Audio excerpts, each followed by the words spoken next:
Chapitre 2. Le mouvement ouvrier, l'hydre sans tête. Le mouvement ouvrier espagnol est jeune encore, à l'image du prolétariat, que Milia attache encore au monde rural avec qui il partage traditions, réflexes, tempérament rural, fait de résignation et de brutales bouffées de révolte. Il ne s'est réellement constitué pour la première fois, à l'échelle du pays, qu'au temps de la première internationale, et comme elle s'est rapidement divisée entre socialistes et libertaires, ici, pourtant, les anarchistes, les libertarios, ont eu et conservent une influence bien plus considérable que dans les pays industrialisés d'Europe occidentale.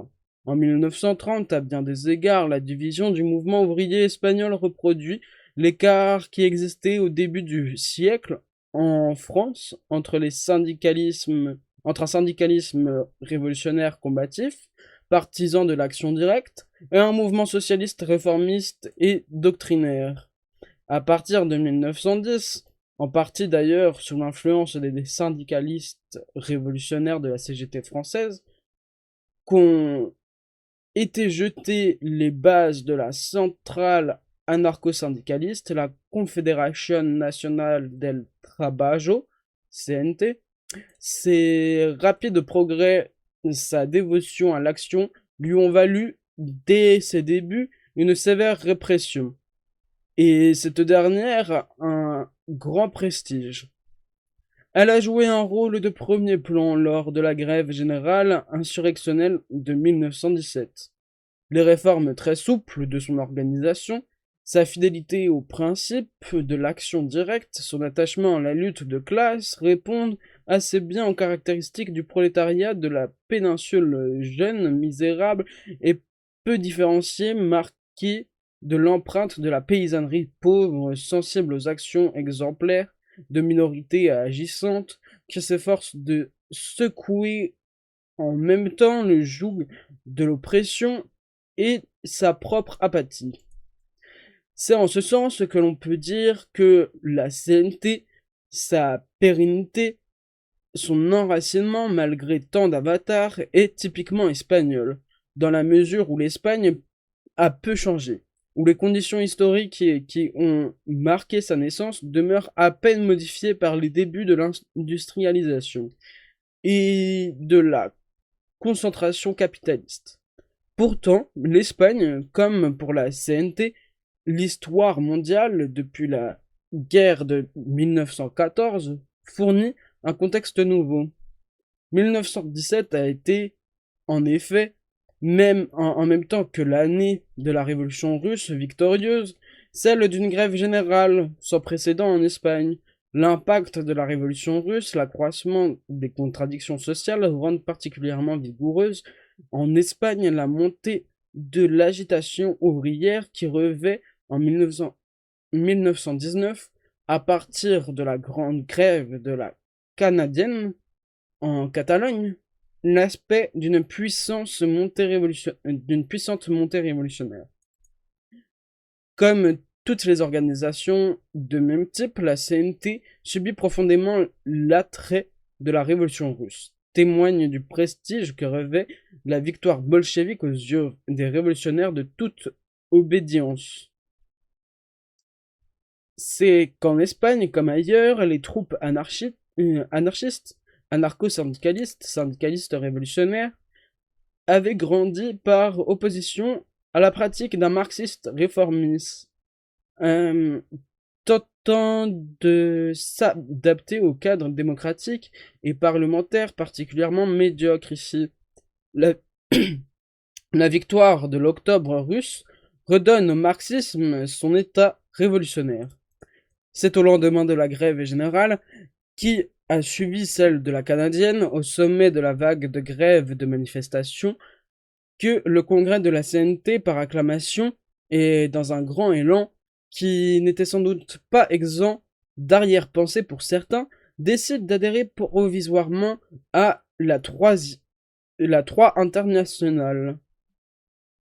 L'un de ses principaux dirigeants, Angel Pestana, est délégué à Moscou, où il prend part aux travaux du deuxième congrès de l'Internationale communiste, mène à la discussion avec Lénine, et les siens.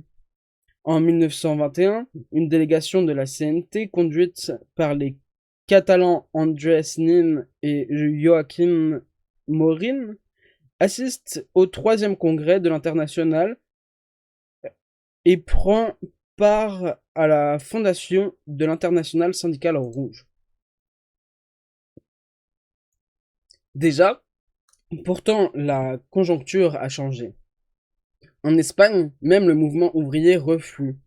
En Catalogne, les tueurs de syndicats libres, du gouverneur Martínez Anido et du policier Alergui ont réussi pour l'instant à enrayer la montée ouvrière en assassinant systématiquement les militants révolutionnaires.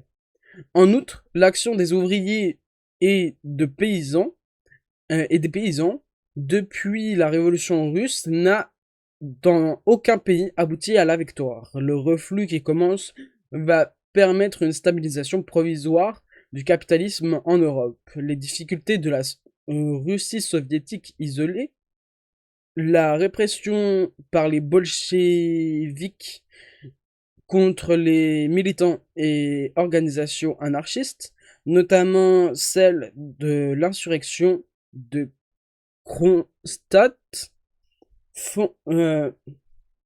fortement marquée de l'influence libertaire, fournissent aux tenants de l'anarchisme traditionnel des arguments contre le bolchevisme et leur permettent de reprendre le terrain cédé en 1919 devant la poussée des masses.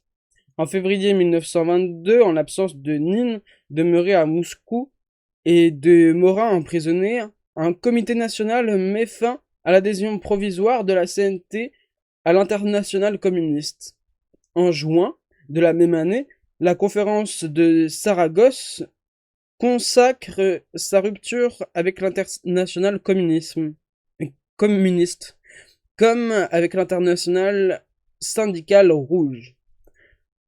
Dans l'intervalle, pourtant, nombre de militants et de cadres de la CNT ont été gagnés au communisme, au premier rang desquels Nin et Morin, nombreux également les militants qui, sans être communistes, refusent de quitter l'ISR, dont Nin est l'un des secrétaires. Sous l'impulsion de Morin et de ses camarades se créent des comités syndicalistes révolutionnaires qui adhèrent à l'ISR, tiennent à la fin de 1922 une conférence nationale à Bilbao, fondent l'hebdomadaire à la Batala.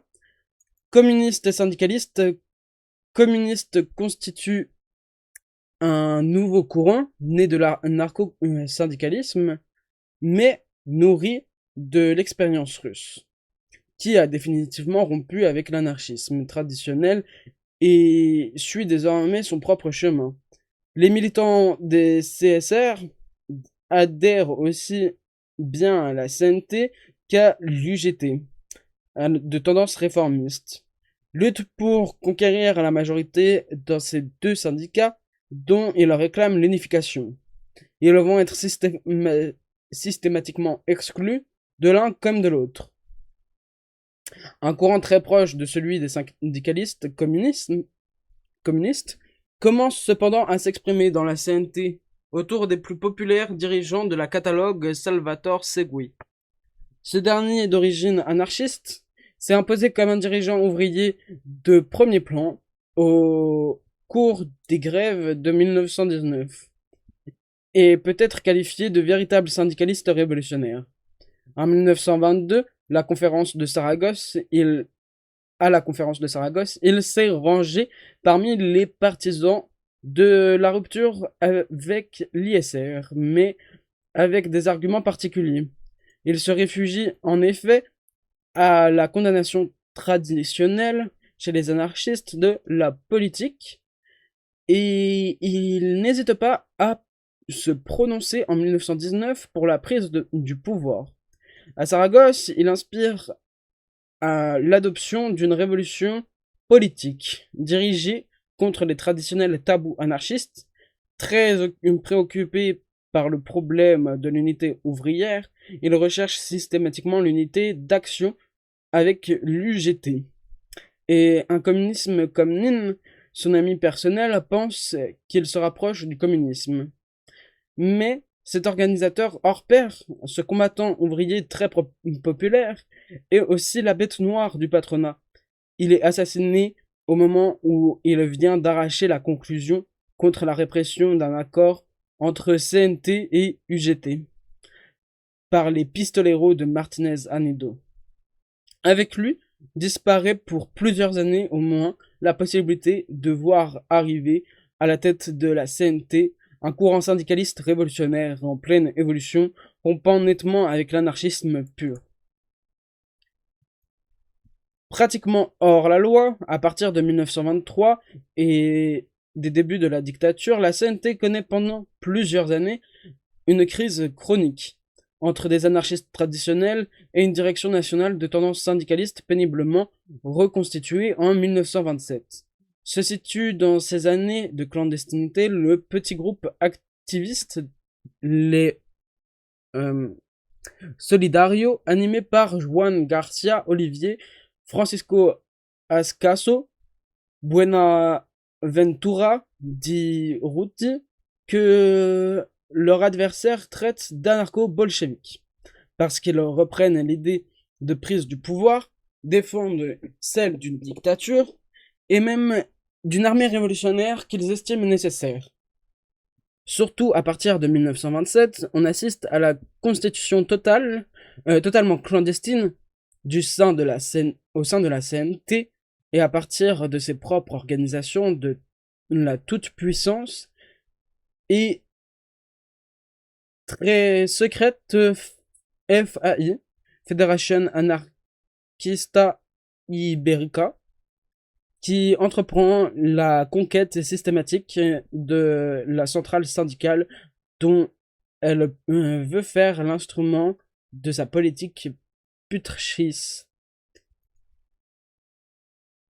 En fait, le courant dominant dans la CNT, reconstitué en 1931, est pourtant le néo-réformisme, qu'inspire Ángel Pestana, suffisamment modéré pour accepter de jouer le jeu des comités paritaires institués par la dictature pour s'imposer l'arbitrage obligatoire des conflits du travail. Il n'hésite pas, dans les derniers mois de la monarchie, à faire de la centrale anarcho-syndicaliste une force d'appoint dans la coalition générale qui va imposer la République.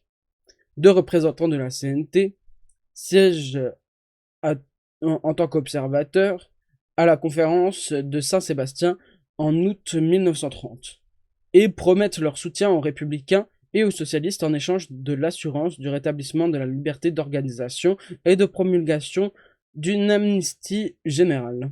En novembre, la direction de la CNT négocie avec le leader conservateur Miguel Mora. En décembre, elle soutient l'insurrection des ouvriers républicains de Jaca. Aux élections municipales du 12 avril 1931, enfin, abandonnant la vieille hostilité de principe de l'anarchisme aux farces électorales, elle fait voter en masse ses adhérents pour les candidats républicains avec la proclamation de la République. La CNT reparaît au grand jour, mais en son sein s'affrontent les courants les plus divers du réformisme ouvert de Pestana et de ses compagnons au putschisme et au territoire de certains éléments extrémistes de la FAI, en passant par les tendances syndicalistes qui hésitent encore.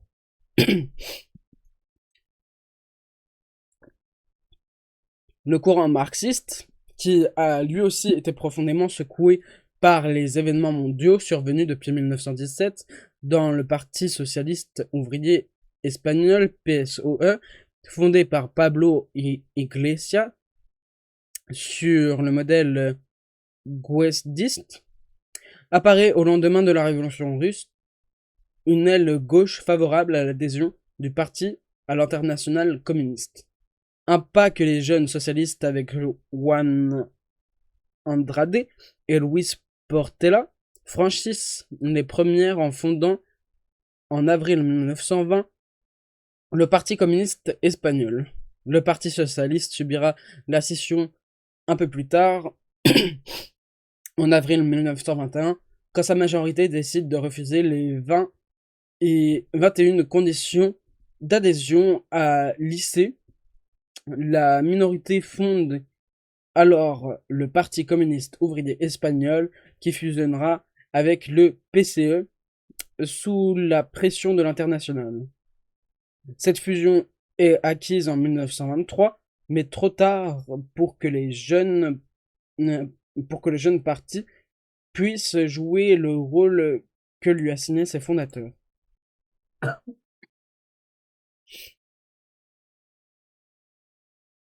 C'est en effet à cette date que se produisent, d'une part, le pronunciato de Primo de Rivera, qui rejette le parti dans l'illégalité, d'une autre part, la crise du parti bolchevique, qui va entraîner, sous prétexte de bolchevisation, la soumission mécanique des PC à la fraction victorieuse en Union soviétique.